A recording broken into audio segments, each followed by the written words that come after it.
Howdy fellow tubers! This year, I don't want to waste any time on flowery language. Summer Games Fest was bland. The AAA industry is crashing and few pre-existing IPs have anything terribly exciting to show. As per usual, the indies sphere picked up the slack in a major way.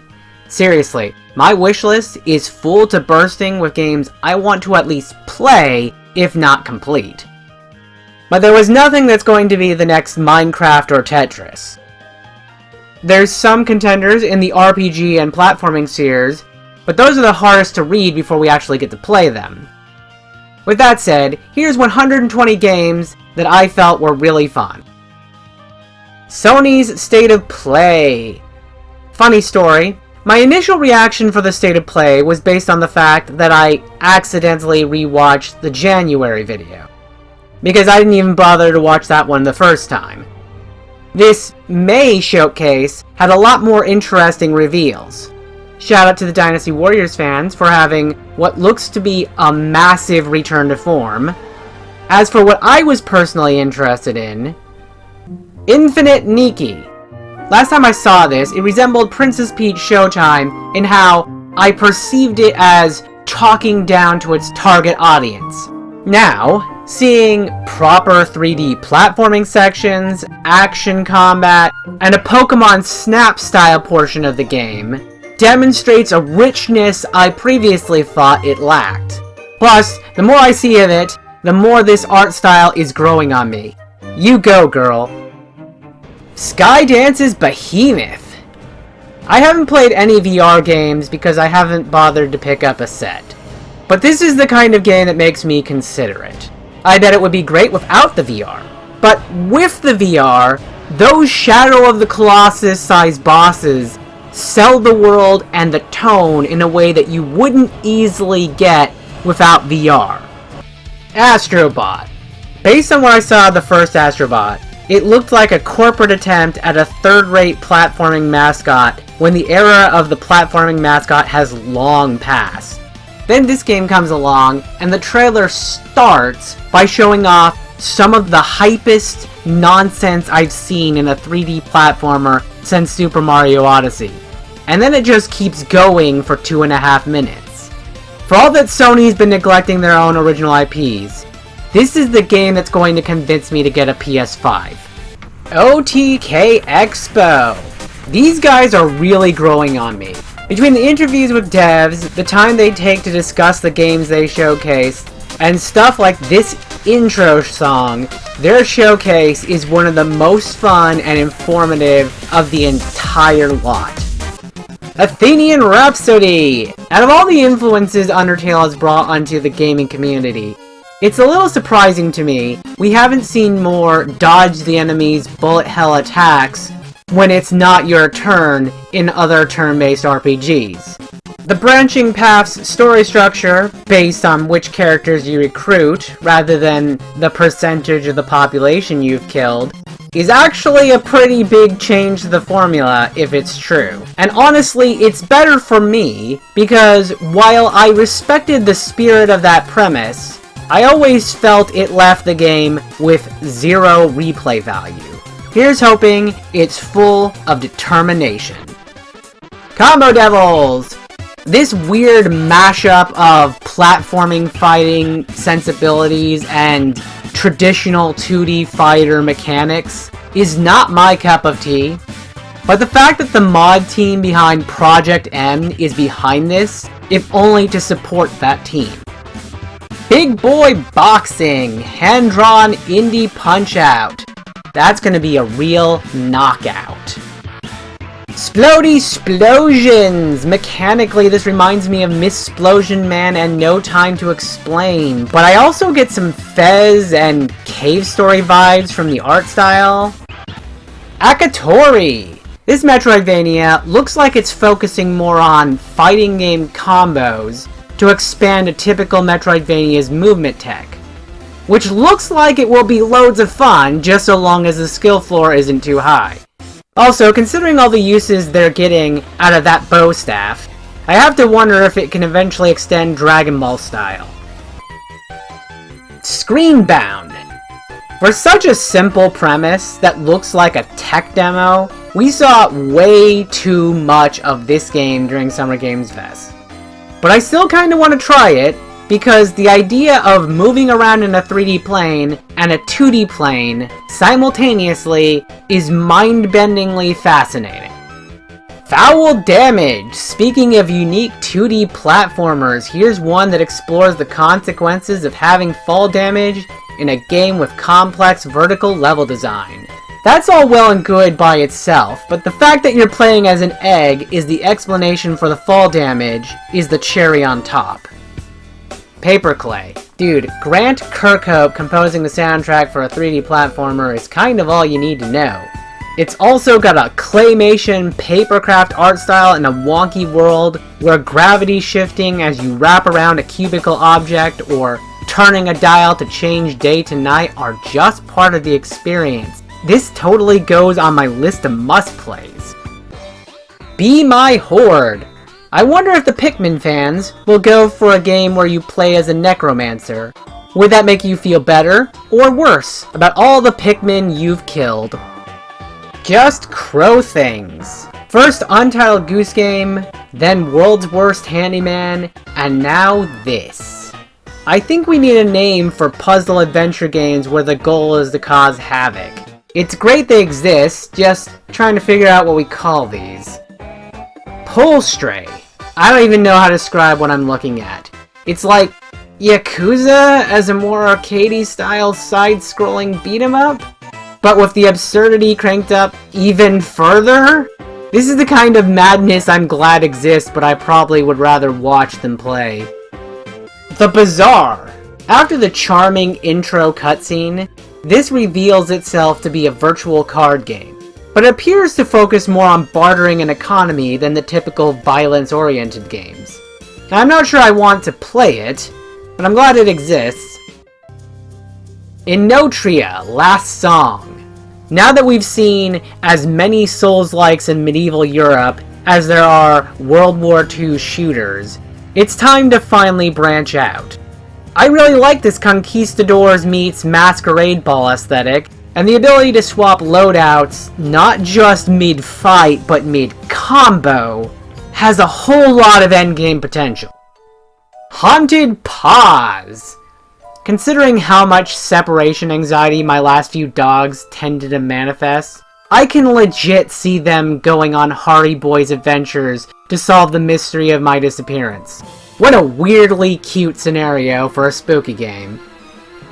Betrayed. Someone added guns to Among Us, and I can't decide if that's cursed or genius. Finding Frankie. Much like Choo Choo Charles in My Friendly Neighborhood, I'm surprisingly willing to play a horror game if you use the right gameplay, and escape room parkour is an appealing concept, even if it's still not for me. Gorrilla Collective! Not much to say here I haven't already said.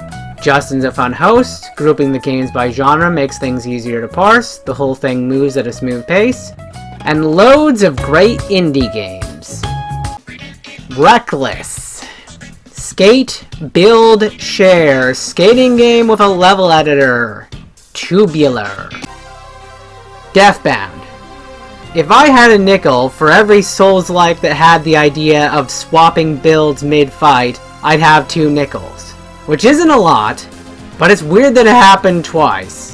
What separates this one from Innotria, aside from the setting, is that the builds you're swapping are actually different party members, which has all kinds of social gameplay potential and adds a potential interesting layer related to juggling health bars. Volgar the Viking. This game looks like a truly retro Nintendo hard action platformer, with a rewards loop closer to Dark Souls, and an aesthetic that I can't quite place from the 16-bit era, maybe Ghosts and Goblins, but I really dig it. Probably worth a look if you like a challenge.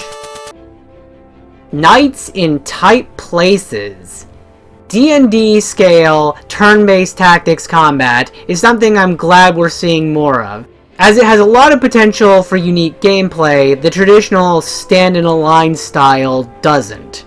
Pairing that potential with roguelike deck building in a papercraft art style has a unique synergy to it as well.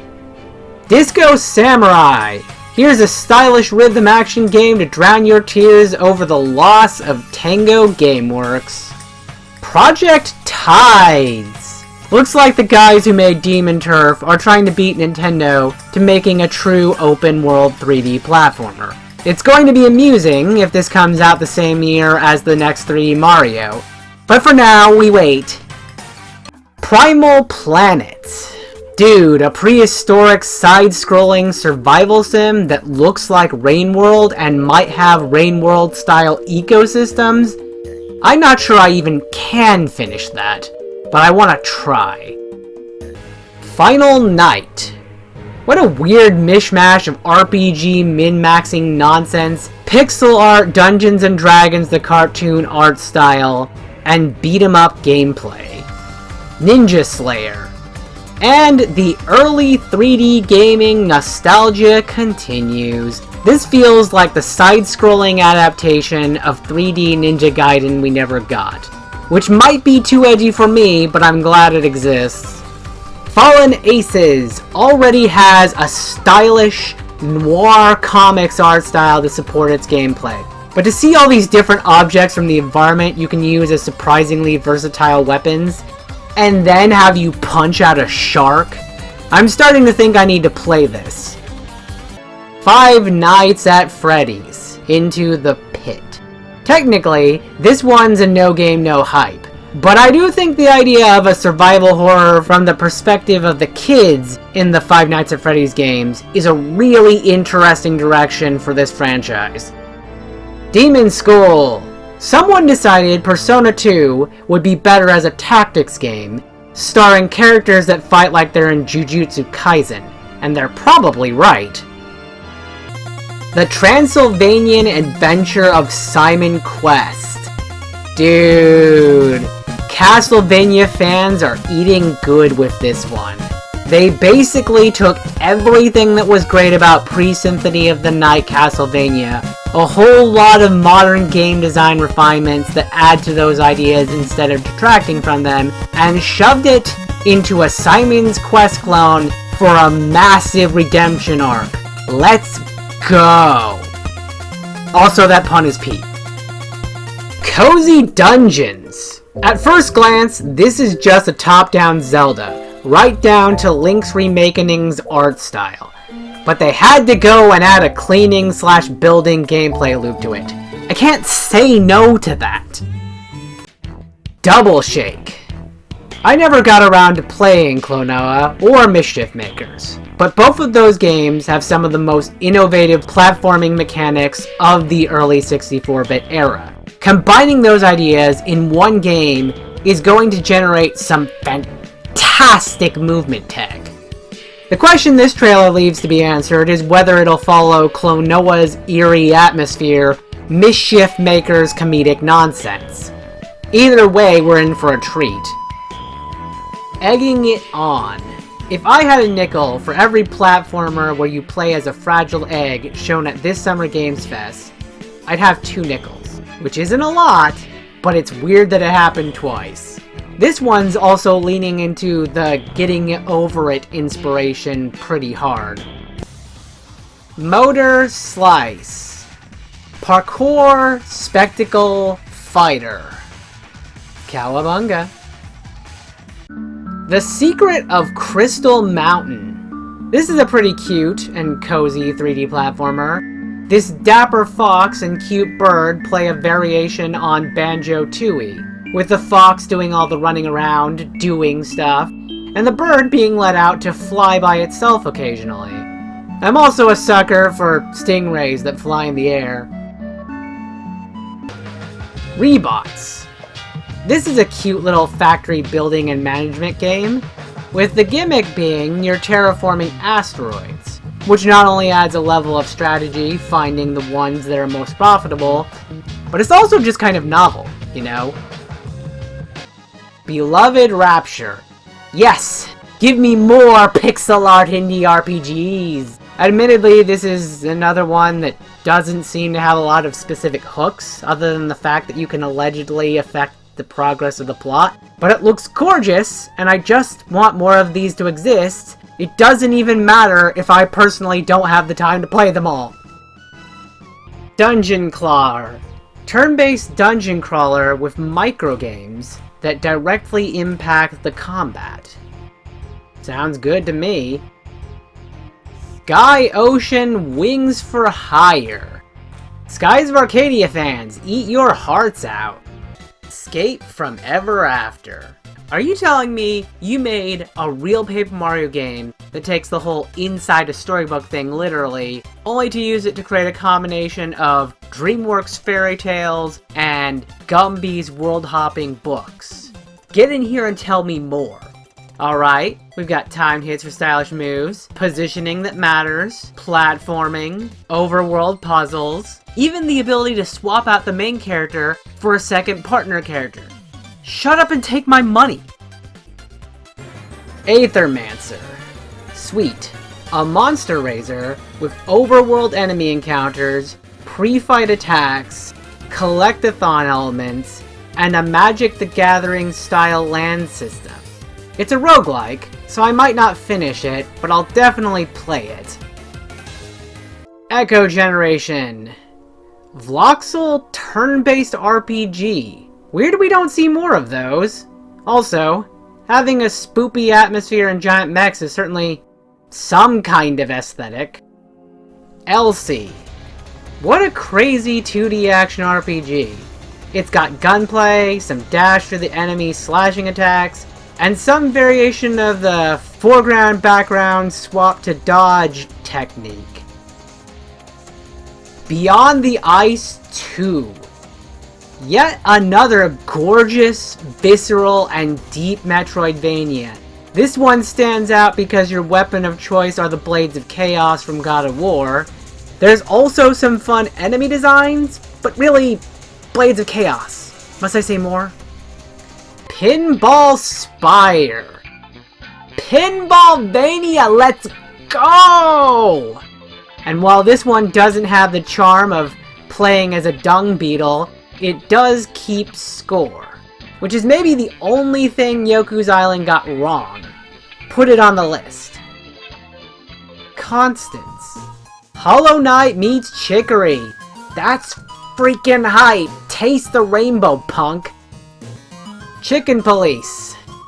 Irreverent noir adventure game with furries. Enter the Chronosphere. Using the time only passes when you move idea from super hot to make a bullet hell action shooter more digestible and possibly more strategic is a pretty cool idea. And that art style's not bad either. Trailblazer Into the March. Similar premise to Wandering Village, but seems to play more like Faster Than Light, which is a type of experience we could definitely stand to see more of. Mira and the Legend of Jin. There's like a never-ending tide of Souls-likes and Metroidvanias with a gothic or European aesthetic. So it's about darn time we started to see more Eastern-themed settings like India, Latin America, and now Morocco. Looks like a standard action setup, but the HUD's got some elements that might pan out to be more interesting than they look. Sanzai. Oh my gosh, time management systems are one of my favorite risk-reward mechanics in gaming. And while Persona's fine, it would be amazing if more genres played around with that concept. So to see it play out in a game with such a unique hand-drawn art style, with some pretty stylish looking spectacle fire moves, and it has turn-based RPG scenarios in addition to that, shut up and take my money! Under the Island. This isn't much more than your standard top-down Zelda clone, but it's a really good one with pretty fun art style, some great environmental interaction, and combat that looks to combine the good things about top-down Zelda with action RPG elements. Frogun Encore. I don't have a lot to say here. I haven't gotten to the original Frogun yet. But Frogun looked great, and I'm glad they succeeded enough to make a sequel. Accessibility Showcase. I wouldn't blame you if you skipped this one. More than half the games have been announced or get discussed elsewhere during Summer Games Fest. But there were some good premieres here, and accessible design is something I find fascinating to discuss. Fishbowl. Dealing with grief while solving sorting puzzles. Waco. Basically Breath of the Wild with a smaller scale, traditional puzzles, and the non-transformation mask from Majora's Mask. So if you're missing that classic Zelda style, this is another one you should really look at. Shadow over Cyberspace. This one's really not my cup of tea, but as a 90s kid, I just love looking at these early 2000s online experience games. Cellular City. Sim City, but it's designed with the scale of those build on one lot challenges. Crafty. Trash Goblin. Ooh, we got a barter sim to compete with Reciteer? And while the bartering doesn't look as complex, these item cleaning minigames look like a really fun alternative play loop. Definitely one for the list. Rainbow Billy, Curse of the Leviathan. Alright, another papercraft adventure. And while this one appears to have puzzle-style combat rather than traditional stats-based combat, I think it's worth pointing out that the problem with modern Paper Mario isn't even that the combat is puzzles. The problem is that they are single solution puzzles. If there's a level up system and multiple ways to approach a fight, I don't really care whether you use numbers, cards, or even shapes to represent the objectives and results of choices. Dawnfolk. Entry-level 4X game, meant to get more people into the genre. Not sure if that plan is working well enough to convince me to try another 4X game, but I like this minimalistic art style and this Studio Ghibli-esque flame spirit. Summer Games Fest. Ah yes, the Jeff Fest that didn't have a one more thing. I guess it still had a handful of cool games to see, and at least one skit that was so stupid it was awesome. But this epitomizes why this Summer Games Fest was so bland. Cuff Bus. What a weird premise. A cartoonish but somewhat detailed prison escape game where you play as knockoff Care Bears. Okay.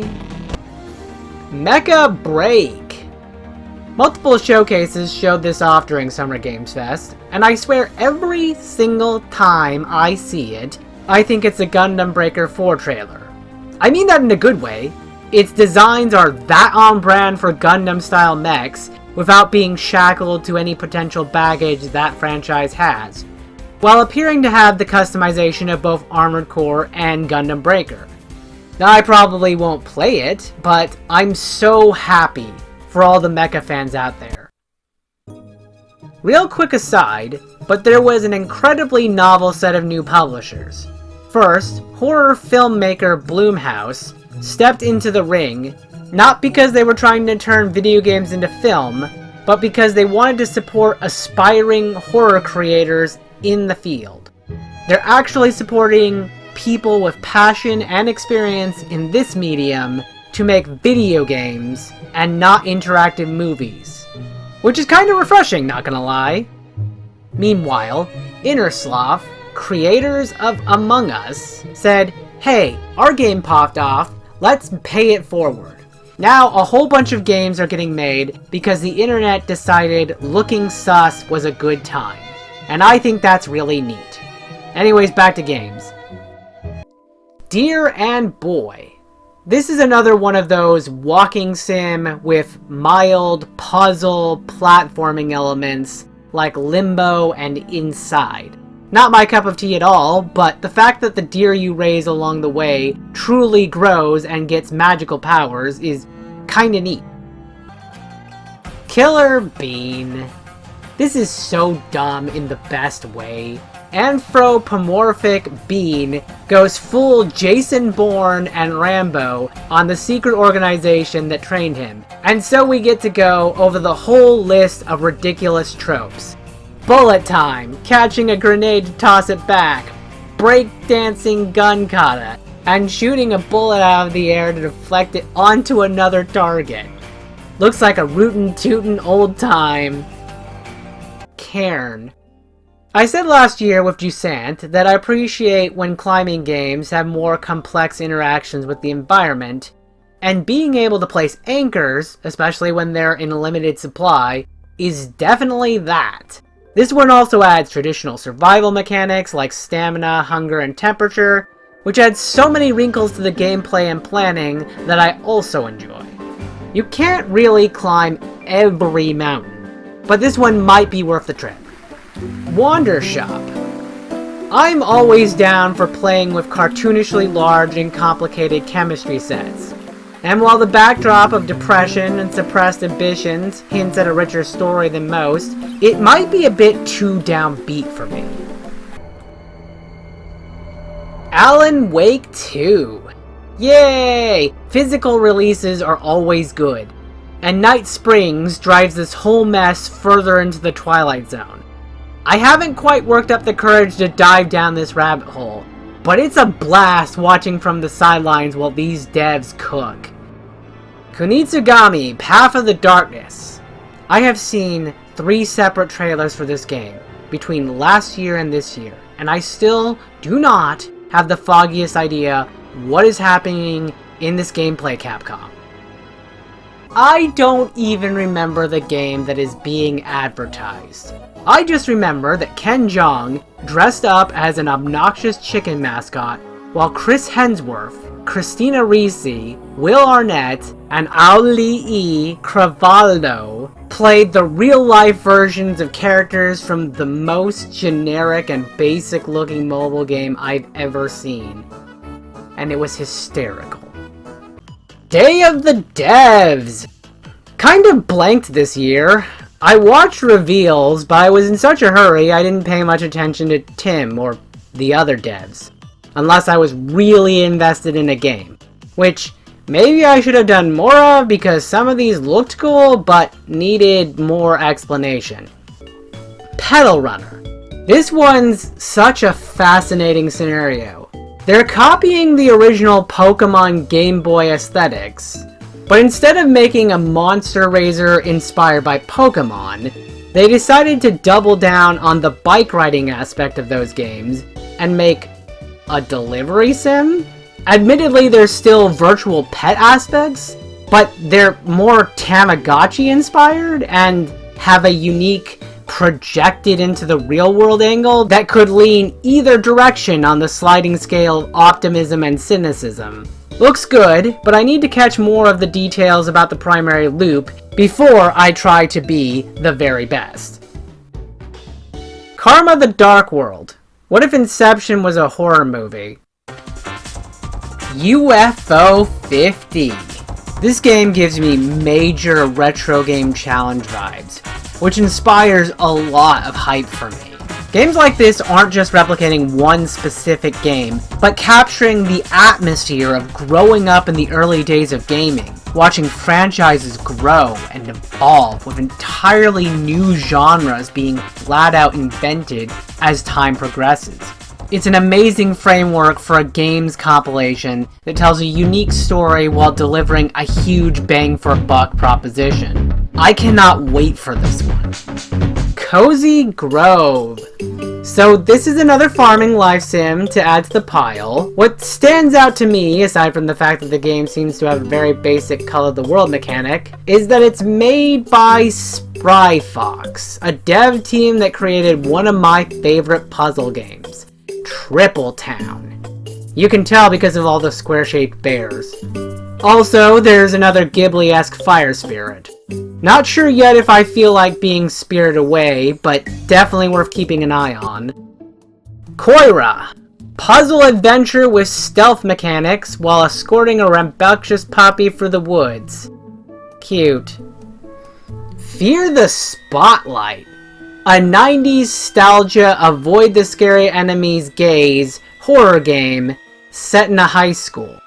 Spooky. While waiting. Guys, This one speaks to me on a personal level. Sandbox micro-scenarios where you make your own fun to pass the time during a pivotal moment in life that is putting a pause button on your activity might as well be the story of my life. I've been wandering off on my own and imagining cool scenarios while waiting around since preschool. And while I've had a lot more to keep me busy since I became an adult, I still pull this skill out whenever I perform certain chores. I'm sure this is going to be a little bit of a tearjerker, assuming it goes all the way to the end of the character's life, but the journey will be worth it. Building relationships. This is it, folks. We've hit the cozy game singularity. They've made so many of these things, we're starting to see you can make a life sim about anything and it will sell. This is the genre's reincarnated as a vending machine. We're taking the phrase that informs the primary loop of all life sims, turning into a pun, and we are running with it. I'm not sure about the gameplay just yet, but when the doctor is a doc, I just want to see all the puns they come up with. Hello again! Animal Crossing with a time loop and puzzles instead of terraforming. Interesting? Wholesome Games Direct. Another great showing from Wholesome Games Direct. If you want cozy and uplifting games, this is the place to go. I'm a little bummed that either because of budget or time constraints, they seem to have shifted to a very no-frills, just games style that a lot of the other showcases have settled into, but I still appreciate the personalities running this one. Myth Match. So this is basically Spry Fox's The Road Not Taken, but instead of a roguelike, it's a building life sim, which is what I wanted all along. Add it to the list. Rooster.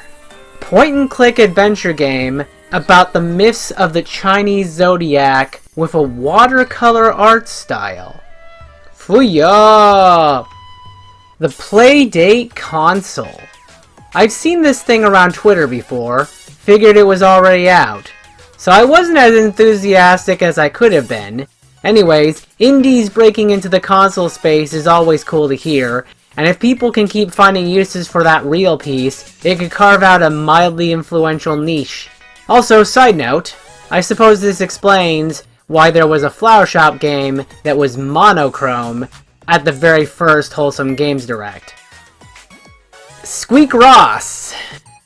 Picross with a secondary gameplay loop that involves decorating. That's a Gouda game. Garden of the Sea. I don't think there really is much here beyond being a buildy life sim, but because it's apparently in VR, it might be greater than the sum of its parts. After all, this is a genre surprisingly compatible with VR. The motion controls add refinement and potential depth to the building and farming aspects, and the immersion contributes to the restful escapism. I like it. Ia, a Frosty Glide. Basically a short hike scale exploration game as a witch that uses a broom as a skateboard. Wicked. Culebra and the Souls of Limbo. Helping people move on from the trauma of their deaths, represented as a time loop that only you can perceive, illustrated with some gorgeous paper crafts. Sounds good to me. Pool! Another one I'm not super interested in, but taking pool and making all the various ricochets the balls undergo when you get a good hit, upgrade your balls to size like a good combo and Suika game, has potential for a very crunchy gameplay loop. Spilled. Cleanup games are way more satisfying than they have any right to be, so I will expect we'll see a lot more of them as time progresses. What makes this one stand out is that you're actually piloting a boat on the water, so you have to deal with tank controls or something of the like, which will probably add an extra engagement factor that some people will like and some will not. Little Lands. This one's carried by the art style. Turning a buildy sandbox almost literally into a toy box is enough to check it out at least. Sopa! Tale of the Stolen Potato. When I saw this last year, I figured it was another sentimental adventure game with wholesome vibes. But this trailer feels like this kid fell into the world of the Muppets. Gameplay doesn't look like much, but it's at least worth a watch. The Coney Forest Keepers. Love this children's book art style, and in-game notebooks are always fun. Plus there's tea-making minigames. Hermit and Pig. There's not a lot of gameplay to go off of in either trailer I saw at the Summer Games Fest, but even if only in aesthetics, this game looks like one of the most faithful spiritual successors of Earthbound yet. Letter Bunny. Zootopia alternate timeline where Judy became a postal worker. You've got mail. Goodlands. Digging up, oh, dig it. Digging up, oh, dig it. I do like to see driving games that are more about exploration than racing, and digging for / cleaning up fossils is a relatively novel gameplay loop. Boreas. There's a romantic appeal to properly sailing a ship that is subtly but noticeably different from driving a car. Obviously, there's something lost to the sense of freedom associated with the high seas if you're restricted to a 2D plane, but given this is a delivery sim, I'm expecting some management gameplay to make up for that. Space Sprouts. Contrarily-wise, check out this farming sim in outer space, using the 2D perspective to make anti-gravity movement more digestible. Kitsune Tales. 2D platformer with super suit power-ups. Woo! Super Mario Bros. 3 Supremacy! I know that doesn't sound like much, but really, when was the last time you played a non-Mario 2D platformer with proper power-ups? 'Cause I can't remember. Tidy Cauldron Apothecary. I love Tetrino arrangement puzzles, and I like the cooking aesthetic. That is all. Pop Champs. IRL, I love soccer, and while I'm not big on sports games myself, making this a routing puzzle game is a really fun spin on the strategy aspect of the sport. Map, a game about maps. It is exactly what it says on the tin, and I can dig it. Hirokato, the delivery hero. 2D platformer as a cat who runs deliveries. Perfect. The Future Game Show! This year, Future Game Show was hosted by Britt Barron and Roger Clark, the voices of Tifa in Final Fantasy VII Remake and Arthur Morgan in Red Dead 2. They made a pretty solid team, and while the cowboy jokes were a little forced at times, most of the extra commentary was pretty fun. Not a lot of games that caught my personal interest, though. Parcel Core. Personally, I gravitate more to various flavors of boarding when spectating, but considering the tricks you can pull on a bike are sick as all get out, I'm willing to branch out for the games. I might have to play this one. Ducktective, the Secret Salami. I'm totally just putting this one on here because I'm a sucker for puns and the art style. Judero. More claymation is always good. I'm not 100% sold on this particular aesthetic within that vein, but it looks like it's got decent combat, and the Steam page says minigames. So yeah, I'm interested. Sacrifier. I really can't decide how I feel about this one. It's a great looking HD 2D RPG that gives me Octopath Traveler vibes, and it even has puzzle solving and some platforming mechanic, which I'm totally down for. Then I saw the convoluted combat, and I'm really not sure what I'm even looking at. I think it's a real-time action RPG, that happens to let you pause in order to make sense of the bullet hell sections it throws at you. But then, there's sections that are framed like a traditional both parties stand on opposite sides of a battlefield. It looks extremely cool, but I can't tell if it's for me. Eric Scholm, The Stolen Dream. Turn-based stealth game. Say no more, I have to play it.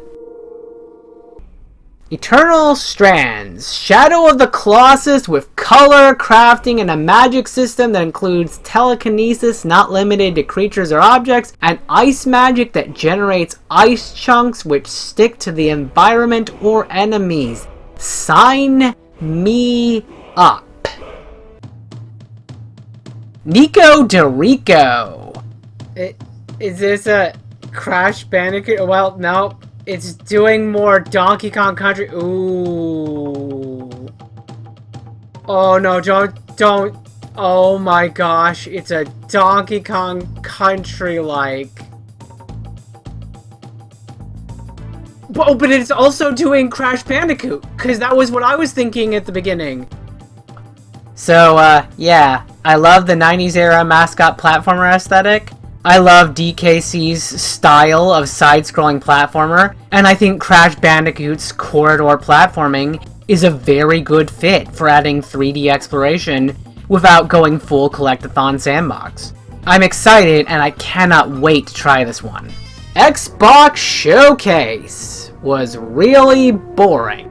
Even when they shut down studios left and right, they still own so many game studios and IPs that at least something they produce is bound to be appealing, but I could easily ignore the rest.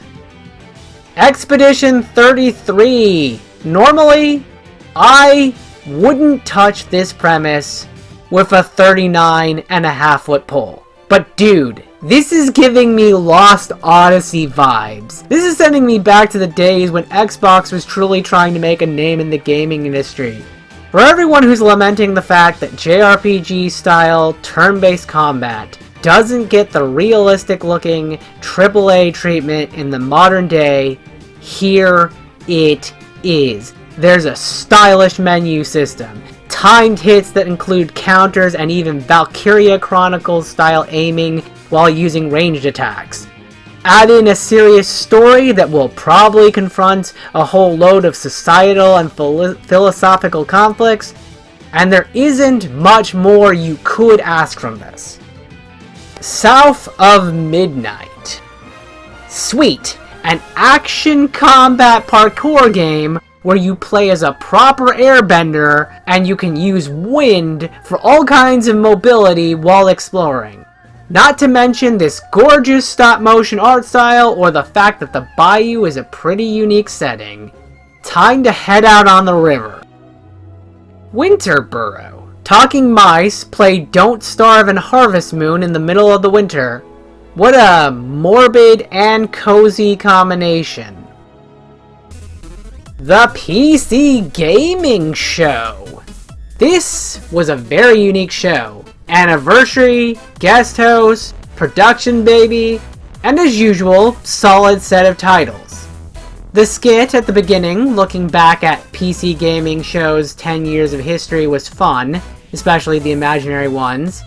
I'm glad Frankie was able to make an appearance, despite being out of the country and pregnant, and Mika makes a great alternative foil for Day 9. Ale Abbey. Just a silly tycoon game about monks brewing beer for drink and for profit. Wander Stars. Now we're talking. A turn-based RPG based off 90s and early 2000s anime where you use keywords to name your attacks. The only thing bringing this game down is the fact that you probably can't use the best attack in the history of gaming and anime. Southfield.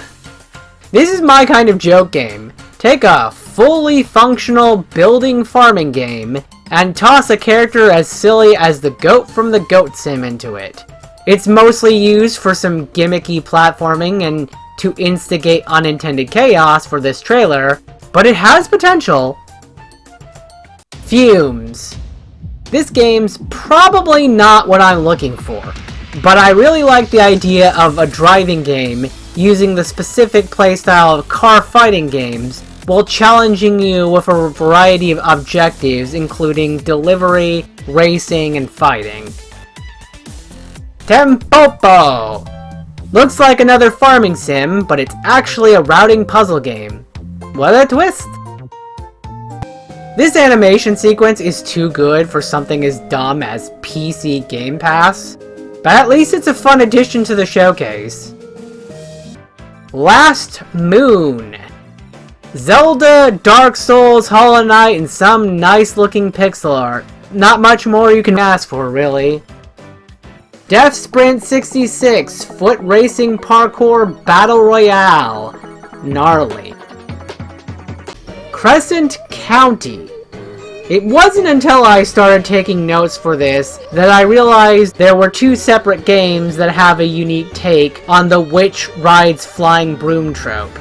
This time, it's as a motorcycle, and it's another delivery sim, but I appreciate that it's moved up in age from being a teenager to a young adult who's moved out of home while still having not completely figured out life yet.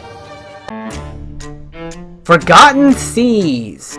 Despite all the really cool crossovers, I have never played Sea of Thieves, because the gameplay wasn't my bottle of rum. But this looks like the ship to chase that horizon. All the sailing and battling on the high seas, but PvE instead of PvP, now with ship and port building, plus all the materials for achieving that add to your potential rewards for exploring.